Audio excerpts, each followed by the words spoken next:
ഹരിയോ, എല്ലാവർക്കും എൻ്റെ വിനീതമായ നമസ്കാരം. ഭഗവത്ഗീതയിലൂടെ ജീവിത വിജയം, ഇതാണല്ലോ നമ്മുടെ വിഷയം. അപ്പം ഭഗവത്ഗീതയിലൂടെ ജീവിതം വിജയിച്ചെടുക്കണമെങ്കിൽ നമുക്ക് ആറ്റിറ്റ്യൂഡ് മാറ്റാതെ ജീവിതം മാറുകയില്ല എന്ന് നാം അറിയാം. അപ്പം നമ്മുടെ മനോഭാവമാണ് ജീവിത വിജയത്തിന് തടസ്സമെന്ന് നാം അറിഞ്ഞാൽ മാത്രമേ ജീവിതത്തെ വിജയിപ്പിക്കണോ വേണ്ടേ നമുക്ക് തീരുമാനിക്കാൻ പറ്റുള്ളൂ. അപ്പം ആദ്യം അടിവരയിട്ട് പഠിക്കേണ്ടത് എൻ്റെ മെൻ്റൽ ആറ്റിറ്റ്യൂഡ് ഞാൻ മാറ്റണം.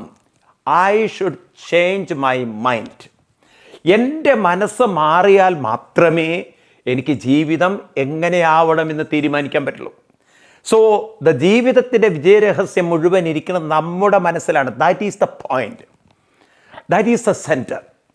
ആ പോയിന്റ് വിട്ടുകൊണ്ട് നിങ്ങൾ എങ്ങനെ ജീവിതത്തിൽ വിജയിക്കാൻ നോക്കിയാലും കൂപ്പുകുത്തി താഴെ വീഴുകയുള്ളൂ.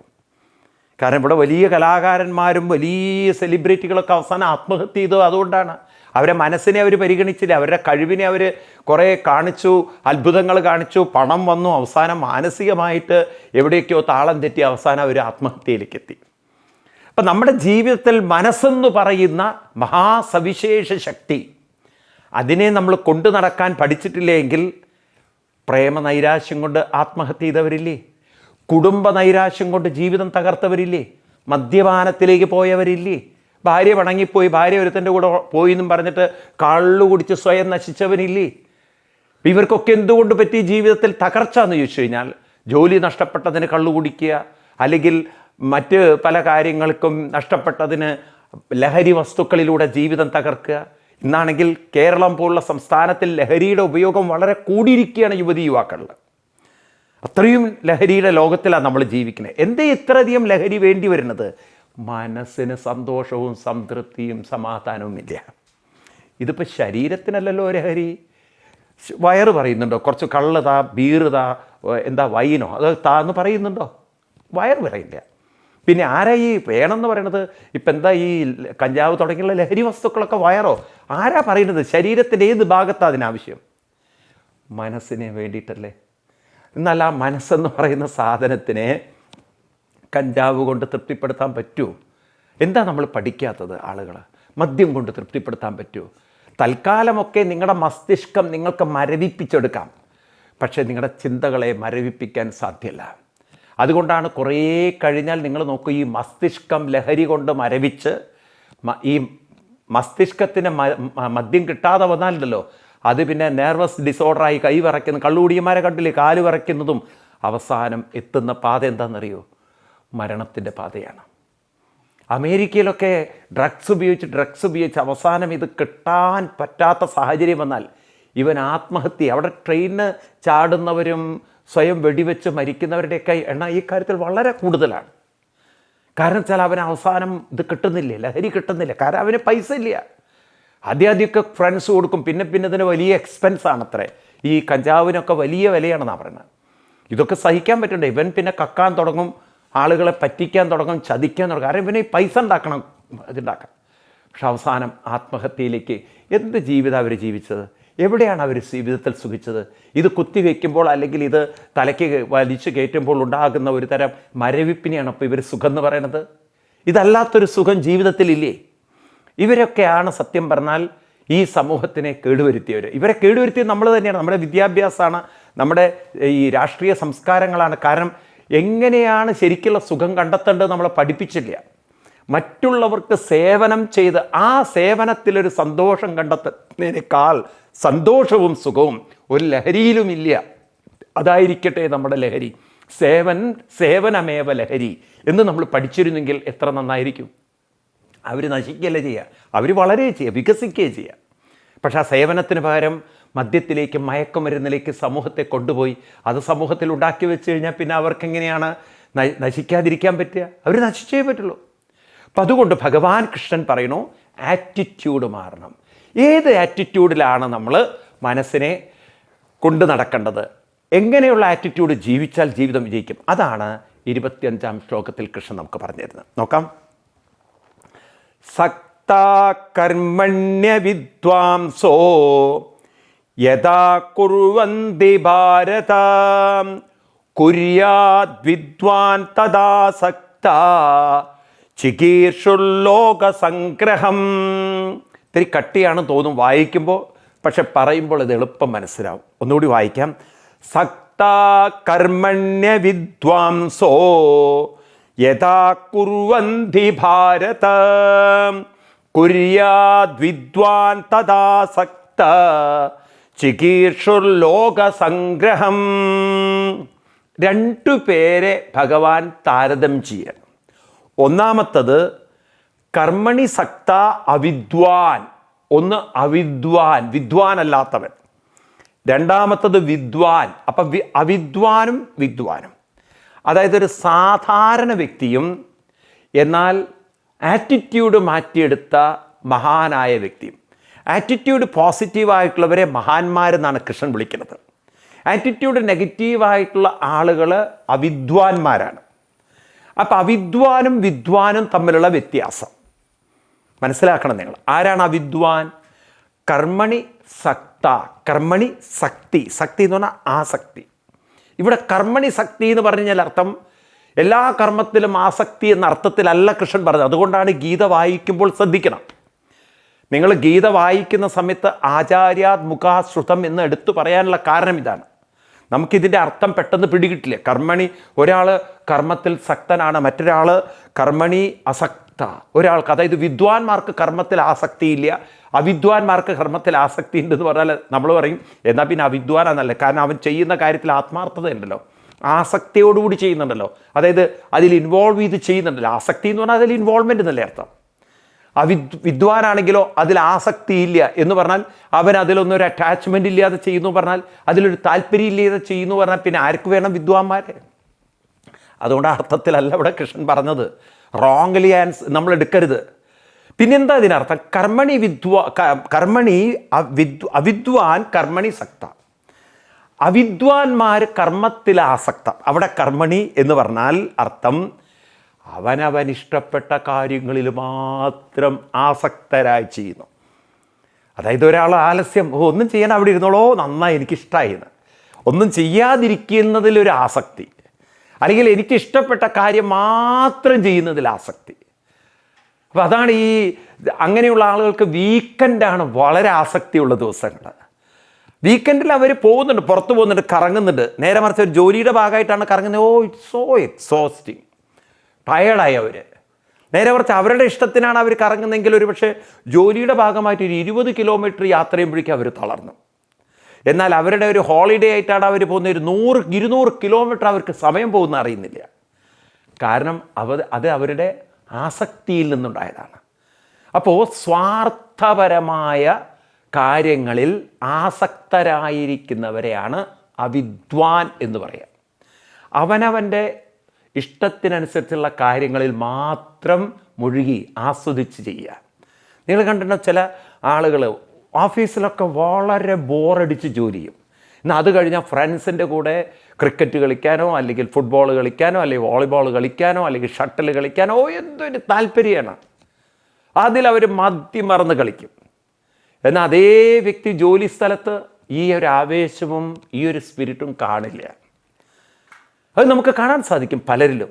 വീട്ടിലെത്തിക്കഴിഞ്ഞാൽ പലരും വീട്ടിൽ ടി വിയുടെ മുന്നിൽ വളരെ ആക്റ്റീവാണ്, അതിലങ്ങനെ കണ്ണും തുറിച്ച് നോക്കിയിരിക്കുന്ന. ഇവരോട് ജോലി സ്ഥലത്ത് അതേ ആറ്റിറ്റ്യൂഡ് എടുക്കാം. അപ്പം അതുകൊണ്ട് അവിദ്വാൻമാരെപ്പോഴും അവരുടെ കൊച്ചു ലോകങ്ങളിൽ മാത്രം സുഖം കണ്ടെത്തുന്നവരാണ്. അവരെപ്പോഴും അവരുടെ സ്വാർത്ഥ ലോകങ്ങളിൽ സുഖം കണ്ടെത്തുന്നവരാണ്. എന്നാൽ വിദ്വാൻമാരാണെങ്കിലോ അസക്ത എന്ന് പറഞ്ഞാൽ ആസക്തിയില്ലാത്തവൻ എന്നല്ല അർത്ഥം. അവർക്കൊന്നും തൻ്റേതായ കാര്യങ്ങളോട് ഒട്ടലില്ല. പിന്നെ അവരെന്തിനാണ് പ്രാധാന്യം കൊടുക്കുന്നത്? ലോകസംഗ്രഹമേവ.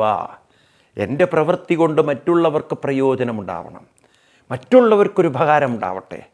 ഇപ്പം എൻ്റെ പ്രവൃത്തി കൊണ്ട്, ഇപ്പം എൻ്റെ ശരീരം പോലും, അവരാ ശരീരത്തെ പോലും കാണുന്നത് ലോകത്തിന് പ്രയോജനം ചെയ്യാനുള്ളതാണ്, ലോകോപകാരത്തിന് വേണ്ടി. അപ്പോൾ അതുകൊണ്ട് ഞാൻ ആരോഗ്യമായിട്ട് നിൽക്കണം. അപ്പം അതുകൊണ്ട് അവർ രാവിലെ ഇരിക്കുന്നു, അവരുടെ ശരീരത്തിന് വേണ്ടുന്ന ആരോഗ്യത്തിന് വേണ്ടുന്ന കാര്യങ്ങൾ ചെയ്യുന്നു. അതുപോലെ തന്നെ സമൂഹത്തിന് വേണ്ട കാര്യങ്ങൾ അവർ ചെയ്യുന്നു. ഈ തരത്തിൽ തൻ്റെ ലോകത്തിൽ സുഖം കാണുന്നതിന് പകരം മറ്റുള്ളവർക്ക് സുഖം കിട്ടാൻ വേണ്ടിയിട്ട്. ഇപ്പോൾ ചില വീടുകളിലൊക്കെ കാണാം നമ്മൾ അച്ഛന്മാരുടെ ഇടയിൽ ചെറിയ കൊച്ചു കുട്ടികളുടെ വീട്ടിൽ ജോലിയൊക്കെ കഴിഞ്ഞ് വീട്ടിലെത്തിക്കഴിഞ്ഞാൽ അവർ കൊച്ചു കുട്ടികളുടെ കൂടെ ഇരുന്ന് കളിക്കുന്നത്. ആ കൊച്ചുകുട്ടിയുടെ കൂടെ കളിക്കുമ്പോൾ ഈ വ്യക്തി കൊച്ചുകുട്ടിയെപ്പോലെ ഇരുന്ന് പെരുമാറുമ്പോൾ വാസ്തവത്തിൽ അദ്ദേഹത്തിൻ്റെയും കൂടി സുഖത്തിനായിരിക്കാം ഒരുപക്ഷെ അതിൽ, എന്നാലും ആ കുട്ടിയുടെ സുഖത്തിലൂടെയല്ലേ തൻ്റെ സുഖം കണ്ടെത്തുന്നത്. ആ കുട്ടിയെ സന്തോഷിപ്പിക്കുന്നതിലല്ലേ അവർ സുഖം കണ്ടെത്തുന്നത്. കുട്ടിയെ സന്തോഷിപ്പിക്കാതെ അവർക്ക് സ്വയം കളിപ്പാട്ടെടുത്തിട്ട് അച്ഛൻ കളിക്കുമോ? അങ്ങനെ ഒരിക്കൽ ഒരു വീഡിയോ ഒരാൾ അയച്ചു തന്നത് വളരെ ഗംഭീരമായിരുന്നു. അതായത് അച്ഛൻ IT ജോലി ചെയ്യുന്ന ആളാണ്, മകൻ കൊച്ചു 1-2 വയസ്സുള്ള കുട്ടി, അതങ്ങനെ കളിപ്പാട്ടത്തിൽ കളിക്കുന്നുണ്ട്. കുറേ കഴിഞ്ഞ് അമ്മ ഒരു ചായ കൊടുക്കാൻ വേണ്ടി വന്നു നോക്കുമ്പോൾ കാണുന്നത് കുട്ടി ഇങ്ങനെ ലാപ്ടോപ്പിൽ ഇങ്ങനെ അമർത്ത് കളിക്കണു, അച്ഛനിങ്ങനെ സ്കൂട്ടറും കാറും ഒക്കെ എടുത്ത് ഇങ്ങനെ ഓടിക്കണം, ചെറിയ ചെറിയ വാഹനമൊക്കെ എടുത്തിട്ട്. കുറേ കഴിഞ്ഞ് അമ്മ ഇതിലിപ്പോൾ ആരാ ഉദ്യോഗസ്ഥൻ, ആരാണ് കുട്ടി എന്നുള്ളത്. ഈ ലോകത്തിലാണ് നമ്മൾ ജീവിക്കുന്നത്. പലരും അവരുടെ കർമ്മമേഖലകൾ ആസ്വദിക്കാതെ മറ്റു കാര്യങ്ങളിൽ മാത്രം സുഖം കണ്ടെത്തുന്നവരാണ്. എങ്ങനെ നമുക്ക് കർമ്മമേഖലകളിൽ സുഖം കണ്ടെത്താൻ സാധിക്കും? അതെങ്ങനെ നമുക്ക് ആസ്വദിക്കാൻ പറ്റും? അതായത് കളി പോലെ കാര്യം ചെയ്യാൻ പറ്റണം. കാര്യം കളിയാക്കുകയല്ല, കളിയിൽ എങ്ങനെ നമ്മൾ ഇൻവോൾവ്, അതുപോലെ നമുക്ക് ചെയ്യേണ്ട കാര്യങ്ങൾ ചെയ്യാൻ, ലാഘവത്തോടെ ചെയ്യാൻ എന്തുകൊണ്ട് പറ്റുന്നില്ല? അപ്പം അതിന് പറ്റാത്തതിന് കാരണം നമ്മുടെ മനസ്സ് ആ രീതിയിൽ ഡെവലപ്പ് ചെയ്തെടുക്കാൻ നമുക്ക് സാധിച്ചില്ല. ഈ മനസ്സിനെ സംബന്ധിച്ച് നമ്മൾ മനസ്സിലാക്കേണ്ടത്, മനസ്സിൻ്റെ അകത്തുള്ള രണ്ട് ഏറ്റവും വലിയ ശത്രുക്കളായി നമുക്കുള്ളത് ആലസ്യവും അതുപോലെ തന്നെ അസ്വസ്ഥതയുമാണ്. ആലസ്യമുണ്ടാകുന്നത് കൃത്യനിഷ്ഠയില്ലായ്മയിലാണ്. അസ്വസ്ഥതയുണ്ടാകുന്നത് കുറേ ഇഷ്ടാനിഷ്ടങ്ങൾ മാത്രം കുത്തി നിറച്ചതുകൊണ്ടാണ്. ആ ഇഷ്ടാനിഷ്ടങ്ങളുടെ ലോകത്തിൽ മാത്രം അത് സുഖം കാണും. ഇഷ്ടാനിഷ്ടങ്ങളല്ല, ഇഷ്ടങ്ങളുടെ ലോകം. അപ്പം അതുകൊണ്ട് മനസ്സിനെ നമ്മൾ ഡെവലപ്പ് ചെയ്തെടുക്കണം, മനസ്സിനെ പരിശീലിപ്പിച്ചെടുക്കണം. കൃത്യനിഷ്ഠ കൊണ്ട് ആലസ്യത്തെ ജയിക്കണം. അതുപോലെ ഏത് കാര്യവും നമ്മളൊരു ഉത്സാഹത്തോടെ ഉണർവോടെ ചെയ്യാൻ നമ്മുടെ മനസ്സിനെ നമുക്ക് പരിശീലിപ്പിച്ചെടുത്ത് അങ്ങനെ ശീലിപ്പിക്കണം, അല്ലാതെ വഴിയില്ല. അതുകൊണ്ടാണ് ആറ്റിറ്റ്യൂഡ് മാറിയാൽ മാത്രമേ നമ്മൾ വിദ്വാനായി മാറുകയുള്ളൂ. അപ്പം അവിദ്വാനിൽ നിന്നും വിദ്വാനിലേക്കുള്ളൊരു പരിവർത്തനം നമുക്ക് സാധിക്കാൻ കൃഷ്ണൻ പറയുന്ന ഈ ഒരു കാര്യം നമ്മൾ ജീവിതത്തിൽ പ്രാക്ടീസ് ചെയ്യണം. ഇപ്പം നമ്മൾ അവിദ്വാൻമാരാ പലരും. എന്താണ് അവിദ്വാൻ്റെ ജോലി? അവനവൻ്റെ ഇഷ്ടങ്ങൾക്ക് മാത്രം, അല്ലെങ്കിൽ തൻ്റെ ഇഷ്ടലോകത്തിൽ ഇഷ്ടകാര്യത്തിൽ മാത്രം ആസക്തനായിട്ട് ജീവിക്കുക. ആ ഇഷ്ടലോകത്തിൽ മാത്രം മനുഷ്യൻ ഒതുങ്ങി നിന്നാൽ കുറേ കഴിഞ്ഞാൽ അവൻ്റെ ഇഷ്ടത്തിനനുസരിച്ചല്ല ജീവിതം വരിക. ആലസ്യത്തിൽ ജീവിച്ചാൽ ഞാൻ പറഞ്ഞില്ലേ, രോഗങ്ങൾ പുറകിൽ വരും. അതുപോലെ അവനവൻ്റെ ഇഷ്ടലോകത്തിൽ ജീവിച്ചാൽ കുറേ കഴിഞ്ഞാൽ നമുക്ക് ഇഷ്ടങ്ങളില്ലാത്ത ജീവിതത്തെ നമുക്ക് ഉൾക്കൊള്ളാൻ വളരെ വളരെ പ്രയാസമായിരിക്കും. ഏതിനും തയ്യാറെടുപ്പുള്ളൊരു മനസ്സിനെ നമുക്ക് ആക്കിയെടുക്കുക എന്നത് അവിടെയാണ് നമ്മുടെ ജീവിതത്തിലെ ചാലഞ്ച്. അതാണ് കൃഷ്ണൻ പഠിപ്പിക്കുന്ന ഒരു വലിയൊരു management theory. Train your mind so that your mind can take anything. ആ രീതിയിലേക്ക് നമ്മുടെ മൈൻഡിനെ വെരി അക്കോമഡേറ്റീവ് ആക്കാൻ, അഡ്ജസ്റ്റിംഗ് ആക്കാൻ നമുക്ക് സാധിക്കണം. ഇപ്പോൾ ഗവൺമെൻറ് ഉദ്യോഗസ്ഥന്മാരിൽ തന്നെ കണ്ടിട്ടില്ലേ, കളക്ടർമാർ. ഇന്ന് അവർ കളക്ടറായിരിക്കും, നാളെ അവർ വേറൊരു ഡിപ്പാർട്ട്മെൻറ്റിലായിരിക്കും, അത് കഴിഞ്ഞാൽ വേറൊരു ഡിപ്പാർട്ട്മെൻറ്റിലായിരിക്കും. ഇങ്ങനെ പല റോളുകൾ ചെയ്യാൻ അവരെ മനസ്സിനെ അവർക്ക് പ്രാപ്തമാക്കാൻ സാധിച്ചില്ലെങ്കിൽ പല മേഖലകളിലും അവർ വൻ പരാജയമായിരിക്കും. അപ്പം നമ്മുടെ മനസ്സിനെ നമ്മൾ ഇന്നിപ്പം ടെസ്റ്റുകൾ എഴുതി പാസ്സായാലും പലരും അവരുടെ പ്രൊഫഷണൽ മേഖലയിൽ അവരുടെ മനസ്സിനെ ഡെവലപ്പ് ചെയ്യാത്തതുകൊണ്ട് അതാത് മേഖലകൾ വളരെ സ്ട്രെസ്ഫുള്ളാണ്, വളരെ ടെൻഷനുള്ളതാണ്. എനിക്ക് ജോലി ചെയ്യുന്ന ആളുകളോടൊക്കെ പറയാനുള്ളത്, നിങ്ങൾ രാവിലെ കൃത്യമായി എണീറ്റ് കുറച്ചു നേരം പ്രാണായാമം, പ്രണവം ഇതെല്ലാം പരിശീലിച്ചെടുത്തുകൊണ്ട് മനസ്സിനെ നിങ്ങൾ ട്രെയിൻ ചെയ്തെടുക്കണം. ഏത് ജോലിയും റിലാക്സ്ഡ് മൈൻഡ്. അപ്പോൾ ഈ റിലാക്സേഷൻ വരണമെങ്കിൽ, ഊർജം വരണമെങ്കിൽ കൃത്യനിഷ്ഠ വേണം. ഉണർവ് വരണമെങ്കിൽ കൃത്യനിഷ്ഠ വേണം. ഉന്മേഷം വരണമെങ്കിൽ അതിൻ്റെ ആറ്റിറ്റ്യൂഡ് മാറ്റണം. അതാണ് മറ്റുള്ളവരോട് ഇടപഴകുന്ന കാര്യത്തിൽ മറ്റുള്ളവരെ സഹായിക്കുന്ന ആ ഒരു മനോഭാവതായിരിക്കണം. ഇതുകൊണ്ട് പ്രയോജനം മറ്റുള്ളവർക്കുണ്ടാവട്ടെ. ലോകസംഗ്രഹം അതായിരിക്കണം നമ്മുടെ ബോർഡ്. ലോകസംഗ്രഹം. ഞാൻ എന്തിനു വേണ്ടി ചെയ്യുന്നു? മറ്റുള്ളവർക്ക് എന്നെക്കൊണ്ട് സുഖമുണ്ടാവട്ടെ, സന്തോഷമുണ്ടാവട്ടെ, പ്രയോജനമുണ്ടാവട്ടെ. ലോകസംഗ്രഹം അതാണ് കൃഷ്ണൻ്റെ ഒക്കെ ആറ്റിറ്റ്യൂഡ്. ലോകസംഗ്രഹം അതാണ്. നോക്കൂ, ഈവൻ കുടുംബസംഗ്രഹം നല്ല പറഞ്ഞത്, അല്ലെങ്കിൽ ഒരു രാജ്യസംഗ്രഹം നല്ല പറഞ്ഞത്, ലോകസംഗ്രഹം. ലോകത്തിൻ്റെ മുഴുവൻ നന്മയ്ക്ക് വേണ്ടി, ലോകത്തിൻ്റെ മുഴുവൻ വിജയത്തിന് വേണ്ടിയിട്ട്. ആ രീതിയിലുള്ളൊരു മനസ്സ് ഡെവലപ്പ് ചെയ്യാൻ മനുഷ്യന് സാധിച്ചാൽ മാത്രമേ ഇവിടെ ശരിയായ വികാസം ഉണ്ടാവുകയുള്ളൂ. അപ്പോൾ എത്ര ഗംഭീരമാണ് കൃഷ്ണൻ പറഞ്ഞു തരുന്നത്. ആറ്റിറ്റ്യൂഡ് മാറണം. ഒരുപക്ഷെ ഗീത എല്ലാവർക്കും പ്രയാസമാകുന്നതും അവിടെയാണ്. കാരണം ഗീത പഠിപ്പിക്കുന്നത് അവനവനോട് മാറാനാണ്. അപ്പോൾ അവനവൻ മാറിയാൽ മാത്രമേ ജീവിതം നന്നാവുള്ളൂ എന്ന് പറയുമ്പോൾ പലർക്കും അത് ഇഷ്ടപ്പെടില്ല. കാരണം ഞാൻ okay, I am everything perfectly okay. അപ്പം ഞാൻ എന്നെ ഓക്കെ അടിച്ചു കഴിഞ്ഞാൽ പിന്നെ എനിക്ക് മാറാനുള്ള ഒരു മൈൻഡില്ല. ഞാൻ ഓക്കെ ആണല്ലോ. അതാണ് നിങ്ങൾ പലപ്പോഴും നമുക്കത് കാണാൻ സാധിക്കും. നമ്മൾ ആളുകളോട് സംസാരിക്കുമ്പം മറ്റുള്ളവരുടെ കുറ്റം അങ്ങനെ പറഞ്ഞുകൊണ്ട് നോക്കൂ. നമ്മളെടുത്തും ചില മിസ്റ്റേക്ക് ഇല്ലേ, നിങ്ങളും ചില തെറ്റുകളൊക്കെ ഐ ആം ഓക്കെ, ഞാൻ ചെയ്ത് അപ്പം ന്യായീകരിച്ചു, എൻ്റെ ഭാഗം ഓക്കെ ആണെന്നാണ്. അതാണ് കൃഷ്ണൻ പറയുന്നത്. ഓക്കെ അല്ല, നമ്മൾ ഓക്കെ അല്ല, നമ്മളാണ് ഓക്കെ അല്ലാത്തതെന്ന് നമ്മളെന്താ അംഗീകരിക്കാത്തത്? നമ്മൾ ഓക്കെ ആണെന്ന് അംഗീകരിക്കുന്നിടത്താണ് പരാജയം. എന്ന് വെച്ചിട്ട് നമ്മളയ്യോ ഞാൻ ദീനനാണ്, പാപിയാണ്, ക്രിസ്തുമതം പറയുന്ന പോലെ ഞാൻ അശരണാണ്, അങ്ങനെയൊന്നല്ല. നമ്മളങ്ങനെ ദീനരാവണ്ട. നമ്മൾ ഓക്കെ അല്ല എന്ന് പറയാൻ കാരണം ഓക്കെ ആക്കാൻ എന്ത് ചെയ്യണം എന്നുള്ളതാണ്. അത്രയും വേണ്ട. അല്ല ഓക്കെ അല്ല എന്ന് പറഞ്ഞാൽ ആക്സെപ്റ്റ് ചെയ്യാനല്ല, ചേഞ്ച് ചെയ്യാനാണ്, നമ്മളെ മാറ്റിയെടുക്കാനാണ്.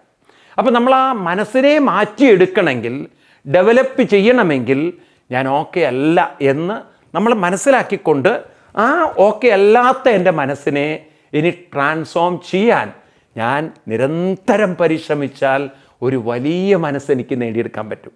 കൊട്ടാരത്തിൻ്റെ ഉള്ളിൽ കുടുങ്ങിക്കഴിഞ്ഞ ഒരു ബുദ്ധനാണ്, അല്ലെങ്കിൽ സിദ്ധാർത്ഥ രാജകുമാരനാണ് ഗൗതമ ബുദ്ധനായി മാറിയതെങ്കിൽ അത് ആ മനസ്സിൻ്റെ ട്രാൻസ്ഫോർമേഷൻ കൊണ്ട് മാത്രമാണ്. മനസ്സ് ട്രാൻസ്ഫോംഡ് ആയിരുന്നില്ലെങ്കിൽ ഒരിക്കലും സിദ്ധാർത്ഥ രാജകുമാരന് ബുദ്ധനായി മാറാൻ സാധ്യമല്ല. അപ്പം നമുക്കൊക്കെ നമ്മുടെ ഒക്കെ ഉള്ളിൽ ഒരു സിദ്ധാർത്ഥ രാജകുമാരനും ഒരു ബുദ്ധനുമുണ്ട്. പക്ഷേ നമ്മളിൽ പലരും ആ ബുദ്ധനാവാൻ പറ്റാത്തതിന് കാരണം നമ്മൾ ഈ ഓക്കെ അടിക്കുകയാണ്. എൻ്റെ മനസ്സ് ഓക്കെ, അപ്പോൾ പിന്നെ നമുക്ക് വളരാൻ സാധ്യതയില്ല. നമ്മളതിനെ വളർന്നതായി തെറ്റിദ്ധരിച്ചാൽ, അത് വളർന്നു കഴിഞ്ഞു എന്ന് തെറ്റിദ്ധരിച്ചാൽ ഇനി വളരാൻ അതിനൊരിക്കലും സാധ്യത. അപ്പം നമ്മുടെ ആദ്യത്തെ ഒരു വലിയ ഒബ്സ്ട്രക്കിൾ എന്ന് പറയുന്നത് നാം നമ്മളെക്കുറിച്ച് കരുതിയിരിക്കുന്ന ഒരു വലിയ തെറ്റായ ഒരു പാഠമാണ്. ഞാൻ ഇങ്ങനെയൊക്കെ മതി എന്നുള്ളതാണ്, എനിക്കിങ്ങനെയൊക്കെ മതി എന്നുള്ള. അപ്പോൾ ഇങ്ങനെ മതി എന്നങ്ങോട്ട് തീരുമാനിച്ചു കഴിഞ്ഞാൽ ഇനി ഇതിനപ്പുറത്തേക്ക് വളരാൻ മനസ്സൊരിക്കലും തയ്യാറാവില്ല. അതോടുകൂടി വളർച്ച കഴിഞ്ഞു. ഇനി എനിക്ക് ഒന്നും വേണ്ട എന്നങ്ങോട്ട് തീരുമാനിച്ചു കഴിഞ്ഞാൽ ഇത്രയൊക്കെ മതി, എൻ്റെ ജീവിതത്തിൽ ഇത്രയൊക്കെ എനിക്ക് പറ്റുള്ളൂ എന്നങ്ങോട്ട് തീരുമാനിച്ചാൽ, പണ്ട് പറയാറില്ലേ അമ്മാവ തല്ലണ്ട ഞാൻ നന്നാവില്ല എന്ന്. ഞാൻ നന്നാവില്ല എന്ന് തീരുമാനിച്ചു കഴിഞ്ഞാൽ പിന്നെ എന്ത് മാറ്റം ഉണ്ടാവുക? അപ്പം അതുകൊണ്ടാണ് ആവർത്തിച്ച് നമ്മളോട് പറയുന്നത്, കൃഷ്ണൻ അവിദ്വാനാണെന്ന് പറയൂ. കാരണം നിങ്ങൾ നിങ്ങളുടെ ഇഷ്ടലോകത്തിലാണ് സുഖം കണ്ടെത്തുന്നത്, ആലസ്യം നിങ്ങളുടെ ഉള്ളിലുണ്ട്. ഇത് നമ്മൾ അംഗീകരിച്ചാൽ മാത്രമേ നമുക്ക് വിദ്വാനായിട്ട് പരിവർത്തനം വരാൻ പറ്റുള്ളൂ. അങ്ങനെ വിദ്വാനായാൽ മാത്രമേ ഏത് കാര്യങ്ങളും ലോകത്തിന് പ്രയോജനകരമായി തീരണേ, ഇതുകൊണ്ട് ലോകത്തിന് ഉപകാരമുണ്ടാവണേ, മറ്റുള്ളവർക്ക് സന്തോഷമുണ്ടാവണേ, ലോകസംഗ്രഹമാവണേ എന്ന ഭാവനയോടുകൂടിയിട്ട് നമുക്ക് നമ്മുടെ പ്രവൃത്തികൾ ആസ്വദിച്ചും ആനന്ദിച്ചും മറ്റുള്ളവർക്ക് പ്രയോജനകരമായും ചെയ്യാൻ സാധിക്കുകയുള്ളൂ. അപ്പം നമ്മളൊരു അസറ്റായി മാറാൻ, നേരത്തെ ഒരു അസത്താണ്, അസത്തിൽ നിന്നും അസറ്റിലേക്കുള്ള മാറ്റം. ഇതൊക്കെ വാസ്തവത്തിൽ ഭഗവാൻ കൃഷ്ണൻ നമുക്കിങ്ങനെ പറഞ്ഞു തരുമ്പോൾ നാം നമ്മളെയാണ് വിലയിരുത്തേണ്ടത്. നമ്മളെ വിലയിരുത്തുന്നിടത്താണ് നമുക്ക് ആദ്യം മാറ്റം ഉണ്ടാവുന്നത്. നിങ്ങൾ നോക്കൂ, രത്നാകരൻ എന്ന് പറയുന്ന ഒരു അനവധി തവണ പറഞ്ഞാണെങ്കിൽ ഒന്ന് ആവർത്തിക്കുകയാണ്. രത്നാകരൻ എന്ന് പറയുന്ന ഒരു കള്ളൻ, അദ്ദേഹത്തിനോട് ചോദിക്കുകയാണ്, നീ ചെയ്തു കൂട്ടുന്ന പാപങ്ങളൊക്കെ നാളെ ദുഃഖ ദുരിതങ്ങളായാൽ നീ അത് നിൻ്റെ വീട്ടുകാരെ പങ്കുവയ്ക്കുമെന്ന്. അയാൾക്ക് തോന്നി, ഞാൻ എൻ്റെ ഭാര്യയ്ക്കും മക്കൾക്കും വേണ്ടിയിട്ടൊക്കെയല്ലേ കക്കുന്നതും മുടിക്കുന്നതും കൊല്ലുന്നതും. അപ്പോൾ അവരും കൂടി ഇതിലൊക്കെ ഒരു പങ്കാളികളാവണ്ടേ? സാധാരണ മനുഷ്യൻ പറയില്ലേ, ഞാൻ എൻ്റെ ഭാര്യയ്ക്കും മക്കൾക്കൊക്കെ വേണ്ടിയേ ജീവിക്കണം, അതുകൊണ്ട് എനിക്ക് കഷ്ടകാലം വരുമ്പോൾ, എനിക്ക് കഷ്ടപ്പാട് വരുമ്പോൾ അവരെൻ്റെ കൂടെ നിൽക്കണ്ടേ? അത് ഈ ഗൾഫിലൊക്കെ ജോലി ചെയ്യുന്ന ആളുകളുടെ ചില ചിന്താഗതി പോലെയാണ്. അവർ കണ്ടമാനം ബിസിനസ് ചെയ്ത് പൈസ ഉണ്ടാക്കും. ഇന്ന് നിങ്ങളുടെ അയച്ചു കൊടുക്കും, ഭാര്യ അടിപൊളി കാറും മക്കളൊക്കെ ഹൈ പ്രൊഫൈൽ ജീവിതവും ഹൈഫൈ ജീവിതമൊക്കെ ആയിട്ട് അവരങ്ങനെ പോകും. അപ്പോൾ ഈ മനുഷ്യൻ എന്താ വിചാരിക്കുന്നത്, ഇതൊക്കെ ഞാൻ സമ്പാദിച്ചു കൂട്ടി നാളെ മക്കളും ഭാര്യയും ഒക്കെ എന്നെ നോക്കും. ഈ മനുഷ്യനൊരു സുപ്രഭാതം ഇതൊക്കെ കഴിഞ്ഞ് വീട്ടിൽ വരുമ്പോഴാവും ഭാര്യ ഡ്രൈവറുടെ കൂടെ പോയിരിക്കണോ, മക്കളുടെ ലോകത്തിൽ അടിച്ചു പൊളിച്ച് ജീവിക്കണോ. അവരൊക്കെ എവിടെ അവസാനം ഈ മനുഷ്യൻ നരകിച്ച ഒരു മനുഷ്യൻ നോക്കാതില്ലാതെ. ഇന്ന് നിങ്ങൾക്ക് പല ഗൾഫ് വീടുകളിലും പോയാൽ കാണാൻ സാധിക്കുന്ന ചിത്രം, ആരാരും വേണ്ടാതായിപ്പോയ അധ്വാനിച്ച് കോടികളുണ്ടാക്കിയ ആളുകളുടെ ചരിത്രമായിരിക്കും. ആരൊക്കെയോ തൻ്റെ കൂടെ ഉണ്ടാവുമെന്ന് കരുതി ജീവിച്ച അവസാനം പണം കൊണ്ട് ആളുകൾ പോയി. ഇത് കുറച്ച് ഒരു വീടുമുണ്ട്, ആരും ഇല്ലാത്തൊരു ജീവിതമുണ്ട്. കാരണം അവർ വിചാരിച്ചില്ലേ ഈ മക്കളൊക്കെ അവരെ മനസ്സ് വേളുടെ കൂടെ ഉണ്ടാവും എന്നുള്ളത്. അവരവരുടെ സുഖങ്ങൾ അന്വേഷിച്ച് അവർ പോയി. ഒരു കാര്യം നമ്മൾ മനസ്സിലാക്കണം, ഒരാളുടെ മനസ്സിനും മറ്റൊരാളുടെ കൂടെ നിൽക്കാൻ പറ്റില്ല. നിങ്ങളിനി എത്ര പ്രേമിച്ച് കല്യാണം കഴിച്ചാലും, എത്ര നിങ്ങൾ അങ്ങേയറ്റത്തെ ജീവിതം നയിച്ചാലും ഒരാളുടെ മനസ്സ് മറ്റൊരാളുടെ കൂടെ 101% ഉണ്ടാവില്ല. അതാണ് നമ്മുടെ ഒരു ധാരണ, എൻ്റെ കൂടെ മറ്റുള്ളവരുണ്ടാവും. അതുകൊണ്ടാണ് പലരും നന്നാവാത്തതും. അതിന് ഇക്കാര്യത്തിൽ ഈ വിദേശ രാജ്യങ്ങളൊക്കെ പഠിക്കണം നമ്മൾ. ഈ വിദേശ രാജ്യം, പ്രത്യേകിച്ച് യൂറോപ്യൻ രാജ്യങ്ങളിൽ, അവിടെ ഇങ്ങനത്തെ ഒരു ആറ്റിറ്റ്യൂഡ് ഇല്ലല്ലോ. അവർക്കറിയാം അവരൊറ്റപ്പെടും എന്നുള്ളത്. പ്രായമായാൽ അവർക്ക് വാർദ്ധക്യ പ്രശ്നങ്ങളുണ്ടാവും, പ്രായമായാൽ അവർക്ക് ഒരുപാട് ഏകാന്തത വരും എന്നൊക്കെ. അതുകൊണ്ട് അവർ നേരത്തെ അതിനൊക്കെ തയ്യാറെടുക്കും. നമ്മളത് തയ്യാറെടുപ്പില്ല. നമ്മൾ വിചാരമോ എനിക്ക് വാർദ്ധക്യം വരില്ല, എനിക്ക് രോഗങ്ങൾ വരില്ല, എനിക്കൊന്നും വരില്ല എന്നുള്ളൊരു മുൻവിധിയിൽ ജീവിക്കുക. എവിടെയാണ് നേരെയാവുക നമ്മൾ? അതുകൊണ്ടാണ് ഇത്രയും ദുരിതം നമ്മുടെ നാട്ടിൽ പലരും അനുഭവിക്കുന്നത്. അതുകൊണ്ട് എനിക്ക് നിങ്ങളോട് പറയാനുള്ളത്, കൃഷ്ണൻ പറയുന്നത് നമ്മൾ ഉൾക്കൊള്ളുക. നമ്മൾ അവിദ്വാനാണെന്ന് അംഗീകരിക്കുക. എനിക്ക് പല പരിമിതികളുണ്ട്, കുറവുകളുണ്ട്, പ്രശ്നങ്ങളുണ്ട്. ഇനി അതിനെ ഞാൻ മറികടക്കണം. അതിലേറ്റവും വലിയ പ്രശ്നം എൻ്റെ ആലസ്യമാണെന്ന് അംഗീകരിക്കണം. അതിനെ ഞാൻ മറികടന്നില്ല എങ്കിൽ ഞാൻ രോഗിയുമാണ്, ദുർബലനുമാണ്, കഴിവുണ്ടായിട്ടും ഉപയോഗിക്കാൻ പറ്റാത്തവനാണ്. അതുപോലെ എൻ്റെ മനസ്സിൽ ഇഷ്ടമല്ലാത്ത കാര്യങ്ങൾ വന്നാൽ അസ്വസ്ഥമാവും, അത് ആകെ ഇളകി മറിയും. അതുകൊണ്ട് എനിക്ക് എൻ്റെ ജീവിതത്തിൽ ഒരു മെച്യൂരിറ്റി വരണമെങ്കിൽ, എൻ്റെ മനസ്സിനൊരു പാകത വരണമെന്നുണ്ടെങ്കിൽ എനിക്ക് ചില ഉപാസനകളും അനുഷ്ഠാനങ്ങളും ഉണ്ടായേ പറ്റുള്ളൂ. എൻ്റെ ആറ്റിറ്റ്യൂഡ് മാറ്റിയെടുത്തേ പറ്റുള്ളൂ. അങ്ങനെ നമ്മൾ മാറ്റിയെടുക്കാൻ തയ്യാറായാൽ തന്നെ നിങ്ങൾക്ക് കാണാം നിങ്ങളിൽ ഡെവലപ്മെൻറ്റ്. ഞാൻ ആ കഥ മുഴുവിപ്പിച്ചില്ല. രത്നാകരൻ എന്താ വിചാരിച്ച് കൂടെ ഉണ്ടാവുന്നു, ഭാര്യയും മക്കളും ചെന്ന് ചോദിച്ചു. അപ്പോൾ അവർ പറഞ്ഞു, കാര്യം ശരി, നിങ്ങൾ കൊണ്ടുവരുന്ന പണവും ഒക്കെ ഞങ്ങൾ ഉപയോഗിച്ചോളാം, പക്ഷേ നാളെ നിങ്ങളുടെ ദുരിത സമയത്ത് ഞങ്ങൾ കൂടെ ഉണ്ടാവുമോ ഇല്ലെന്നൊന്നും ഉറപ്പ് തരാൻ പറ്റില്ല. കാരണം അവരവർ കല്യാണം കഴിച്ചാൽ അവരവരുടെ സുഖങ്ങളിലേക്ക്, സന്തോഷങ്ങളിലേക്ക് അവർ പോയി. അതുകൊണ്ട് ഞങ്ങൾ നാളെ കൂടെ ഉണ്ടാവുമെന്ന് കരുതി നിങ്ങൾ ഈ ജീവിക്കേണ്ട. അപ്പം ഇദ്ദേഹത്തിന് മനസ്സിലായി, നാളെ ഞാൻ ഒറ്റപ്പെട്ടുകൊണ്ട് ജീവിക്കേണ്ടവനാണ്, നാളെ ആരും കൂടെ ഉണ്ടാവണമെന്നില്ല. അന്നെൻ്റെ മനസ്സെന്നെ തളർത്തുമ്പോൾ ആരും കൂടെ ഉണ്ടാവില്ല. അപ്പം ഞാൻ എൻ്റെ മനസ്സ് തളരാതിരിക്കണമെങ്കിൽ എന്ത് ചെയ്യണം? അതാണ് ഈ മഹാന്മാരോട് ചെന്ന് ചോദിക്കുന്നതും. അങ്ങനെ അവർ പറഞ്ഞു കൊടുത്ത സാധനകൾ അദ്ദേഹം ചെയ്തുകൊണ്ട് പരിവർത്തനം വന്നു. രണ്ട് കാര്യം എനിക്ക് നിങ്ങളോട് പറയാനുള്ളത്.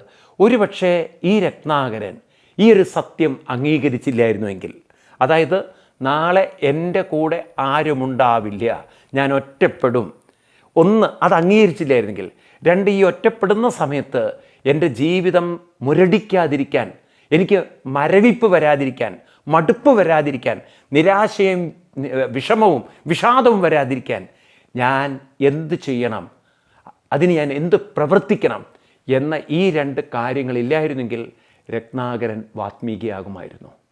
അപ്പം അദ്ദേഹം അത് ആക്സെപ്റ്റ് ചെയ്തു. ഒന്ന്, എൻ്റെ കൂടെ ആരും ഉണ്ടാവില്ല. രണ്ട്, ഉണ്ടായിട്ടും കാര്യമില്ല, എൻ്റെ മാനസിക പ്രശ്നങ്ങളെ ഞാൻ തന്നെ വേണം മറികടക്കാൻ. അതിനെന്താണ് ഞാൻ ചെയ്യേണ്ടത്? അപ്പോൾ ആ വഴി പറഞ്ഞു കൊടുത്തപ്പോൾ അദ്ദേഹം അതനുസരിച്ചപ്പോൾ അദ്ദേഹത്തിൽ നിന്നും ഒരു വാത്മീകി ഋഷി നമുക്ക് കിട്ടി. ഇത് തന്നെയാണ് നമുക്കും നമ്മളോട് പറയാനുള്ളത്. ഒന്ന്, ഏകാന്തത, ഒറ്റപ്പെടലുകൾ വരും. രണ്ട്, മാനസികമായ തളരലുകൾ വരും. ഇത് രണ്ടും വരാതിരിക്കാൻ ഞാൻ എന്നെ മാറ്റിയെടുക്കണം, എൻ്റെ മനസ്സ് മാറ്റിയെടുക്കണം. അപ്പം അതിന് എങ്ങനെയൊക്കെയാണ് മാറ്റിയെടുക്കേണ്ടത്? അതിഗംഭീരമായ വഴികൾ കൃഷ്ണൻ പറഞ്ഞു തരികയാണ്. ഇനിയും ചില കാര്യങ്ങൾ കൃഷ്ണൻ പറഞ്ഞു തരും. നമുക്ക് ഡീറ്റെയിൽ ആയിട്ട് നാളത്തെ ക്ലാസ്സിൽ നോക്കാം. അതുവരെ എല്ലാവർക്കും നന്ദി, നമസ്കാരം, പ്രണാമം, ഹരി ഓം.